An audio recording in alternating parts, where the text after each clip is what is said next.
Olá e bem-vindas e bem-vindos. Hoje vamos mergulhar nas histórias que se escondem, bem, à vista de todos, em duas áreas vizinhas de Hong Kong que não podiam ser mais diferentes: Happy Valley e Causeway Bay. A nossa análise baseia-se num relatório que desenterra o passado e a nossa missão é descobrir as narrativas por trás de locais que hoje nos parecem tão familiares e, com isso, revelar tesouros escondidos que nos dão uma perspectiva muito mais rica sobre a identidade da cidade. E o ponto de partida é um contraste brutal, não é? De um lado, Happy Valley, o recreio da elite colonial, mas também um lugar de segregação, de tragédia. E do outro, Causeway Bay, um império comercial construído literalmente movendo montanhas. Exatamente. Estas duas áreas são um microcosmos perfeito da história de Hong Kong. É neste pequeno espaço que vemos o choque e a convivência entre o poder colonial, o capital comercial e as comunidades locais. E essa tensão, e no fundo, foi o que deu forma à cidade que conhecemos hoje. Então vamos começar por Happy Valley. A primeira história leva-nos a um lugar que é, ao mesmo tempo, um símbolo de glamour e de uma tragédia terrível: o hipódromo. Hoje é um sítio icónico, mas no início do século XX era, acima de tudo, um símbolo do poder colonial e da sua rígida segregação racial. Sem dúvida, é preciso imaginar o que era Hong Kong nessa altura. Antes da década de 1920, a comunidade chinesa era, na prática, excluída. Excluída dos clubes e da maioria dos eventos desportivos da elite.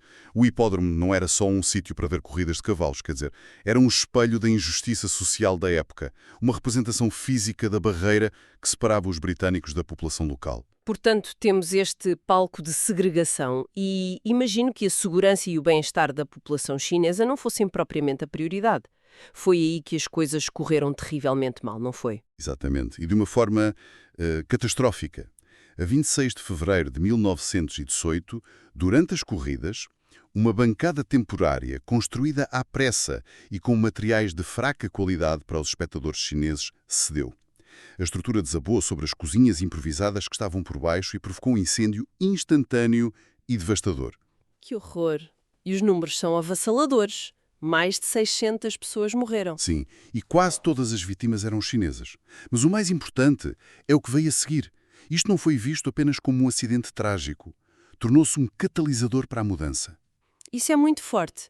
Quer dizer que as pessoas na altura não viram aquilo como um simples acidente, mas sim como uma prova de que, para o governo colonial, a vida de um chinês valia menos. Precisamente, o desastre expôs um desrespeito gritante. A construção precária foi vista não como um descuido, mas como um sintoma de um sistema que não valorizava as suas vidas. E foi essa percepção que acendeu a faísca. Esta tragédia, juntamente com os movimentos laborais que se seguiram, como a Grande Greve de 1925, alimentou uma consciência nacionalista chinesa que começou a exigir reformas a sério. O governo britânico foi forçado a mudar de uma atitude de mão pesada para uma abordagem de maior diálogo. E houve consequências práticas, imediatas. Houve sim, pouco tempo depois do incêndio, numa mudança que teria sido bem impensável antes, o Jockey Club de Hong Kong admitiu os seus primeiros membros e jockeys chineses. Um símbolo de opressão racial foi forçado pelo fogo e pela tragédia a começar a abrir as suas portas. É uma história incrível. Um símbolo de segregação que, por causa de uma tragédia, se torna o palco para o início de uma mudança social. Mas onde é que ainda se sente o peso dessa história hoje? Onde está o eco físico disso tudo? O vestígio físico pode ser visto mesmo ao lado do hipódromo, nos cemitérios de Happy Valley. Os vários cemitérios que se alinham ao longo da Wong Nai Chong Road são um mapa perfeito da segregação colonial. Há secções distintas para diferentes nacionalidades, diferentes religiões, o cemitério de Hong Kong para os protestantes, o católico de São Miguel e outros. São um autêntico fóssil da estrutura social daquela época e um lugar silencioso para refletir não só sobre as vítimas do incêndio, mas sobre a longa luta por igualdade que se seguiu. Os Parsis, seguidores do zoroastrismo vindos da antiga Pérsia, que tiveram um papel muito particular na cidade. O papel deles como uma terceira força é absolutamente fascinante.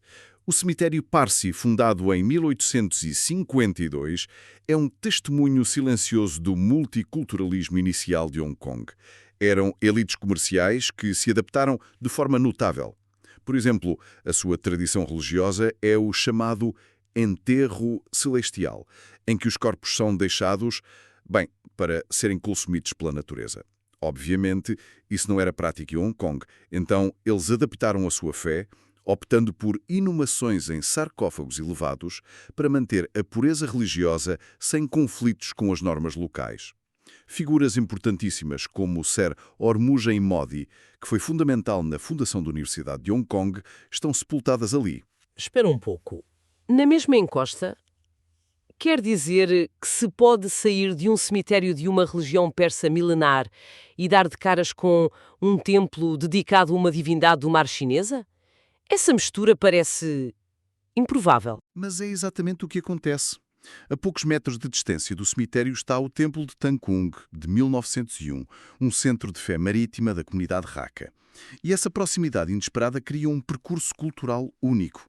Num curto passeio, um visitante pode observar o cemitério Parsi, um monumento a uma fé antiga e ao comércio global, e logo a seguir entrar no Templo de Tangkung, um santuário vibrante da fé popular chinesa. Isto mostra como este pequeno vale albergava mundos tão diferentes. Elites coloniais, comerciantes de uma fé milenar e clãs chineses todos a coexistir lado a lado. As histórias de Happy Valley parecem estar todas ligadas à terra, aos cemitérios, a espaços com uma memória muito forte. Mas se formos para a zona vizinha, para Causeway Bay, a história é quase o oposto. É sobre apagar a terra e construir algo completamente novo, certo? Reagan, o tiro de meio-dia, nasceu de um ato de pura arrogância empresarial.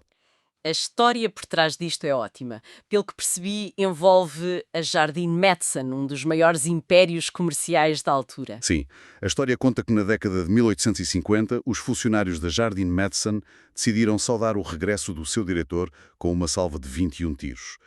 O problema é que uma salva de 21 tiros era uma honra militar, reservada a altas patentes. As autoridades militares britânicas não acharam a mínima graça a esta apropriação de um símbolo do seu poder. E a punição foi, no mínimo, criativa? Foi brilhante na sua simplicidade. A empresa foi obrigada a disparar um tiro todos os dias, ao meio-dia, como um pedido de desculpas público e perpétuo. E os 8 toques de sino que se ouvem antes do tiro era o sinal que marcava o fim do turno da manhã nos armazéns da Jardinete. Era um lembrete diário, não só da autoridade militar, mas também do ritmo do trabalho que movia a cidade. É engraçado como uma coisa que começa como uma humilhação pública se pode transformar numa tradição adorada. Perde-se a memória da ofensa e fica só o ritual. Exatamente. Isso levanta uma questão importante, quer dizer, como é que um símbolo de punição se transforma num marco querido da cidade? Com o tempo, o seu significado original de castigo foi-se perdendo e o tiro tornou-se simplesmente um marcador do tempo, um som familiar na paisagem sonora de Hong Kong. Hoje, o ritual foi completamente reinventado. Qualquer pessoa pode fazer um donativo a uma instituição de caridade e ser a pessoa a disparar o canhão. Passou de um ato de disciplina colonial a uma atração turística filantrópica. Então, para quem quiser sentir essa história, o segredo é estar ali. Ouvir o tiro não é apenas uma experiência turística, é estar na linha de costa original de Hong Kong, uma recordação auditiva e espacial de um tempo antes dos arranha-céus e do ruído da metrópole. E essa é a deixa perfeita para outra grande história de Causeway Bay. Essa linha de costa original já não existe. O terreno plano e vasto que conhecemos hoje é quase totalmente artificial. Falamos de uma transformação em grande escala. É uma escala de violência geográfica difícil de imaginar. Colinas inteiras, como a Morrison Hill, foram literalmente arrasadas até à década de 60. As rochas e a terra foram usadas como material para os aterros que empurraram o mar para trás, criando terreno novo para construção. Foram projetos massivos, iniciados na década de 20, que redesenharam completamente a geografia da Baía. É incrível pensar que uma paisagem inteira foi apagada, mas o relatório sugere que, apesar desta transformação radical, ainda é possível ver o fantasma da antiga costa. Como é que isso é possível? A pista para encontrar essa história antiga está escondida nos nomes das ruas e na topografia subtil do lugar. A rua Causeway Road, por exemplo, significa literalmente Estrada do Dique. Era o dique original que separava a terra firme da Baía Pantanosa. Mas a prova mais visível está no Victoria Park. Como assim? Se alguém estiver na Causeway Road e olhar para o parque, vai reparar que a zona dos campos desportivos está numa cota visivelmente mais baixa. Essa diferença de nível não é um acidente. É a fronteira física entre o antigo dique, construído pelo homem, e a baía original que foi aterrada. Quem visita a zona está literalmente a caminhar sobre o que em tempos foi o mar. E no meio de toda esta terra artificial, desta paisagem reinventada, ainda existe uma âncora a um passado muito mais antigo, o Templo de Tin Hau. Sim, e é um verdadeiro supervivente. Foi construído no início do século XVIII pelo clã Akkadai. Mas o mais fascinante neste templo não é só a sua idade, é a sua história de resistência. Em 1928, o governo colonial aprovou uma lei para colocar todos os templos sob gestão governamental. Era uma forma de controlar as práticas religiosas locais. E o clã Dai não aceitou. Lutaram ferozmente contra a medida.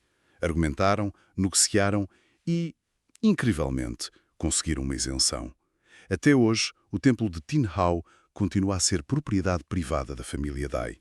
O seu nome antigo, que se traduz como Templo do Queimador de Incenso Vermelho, na Baía dos Barcos de Sal, é uma recordação poética de que toda esta área era um porto movimentado muito antes dos centros comerciais. É um testemunho incrível de resiliência de um clã local que conseguiu negociar e resistir ao poderoso sistema colonial para preservar o seu património. E esse é talvez o tesouro escondido mais poderoso de todos.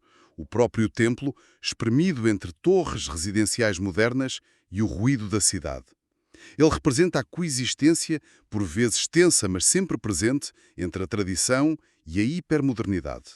É a história de uma família que durante séculos preservou as suas raízes num dos metros quadrados mais caros e dinâmicos do mundo. Olhando para o conjunto, as histórias de Happy Valley e Causeway Bay mostram que a identidade de Hong Kong nasceu muitas vezes do conflito e da adaptação, do fogo num hipódromo que despertou uma consciência cívica à arrogância de uma empresa que acabou por criar um ritual diário para a cidade. E revelam um tema central.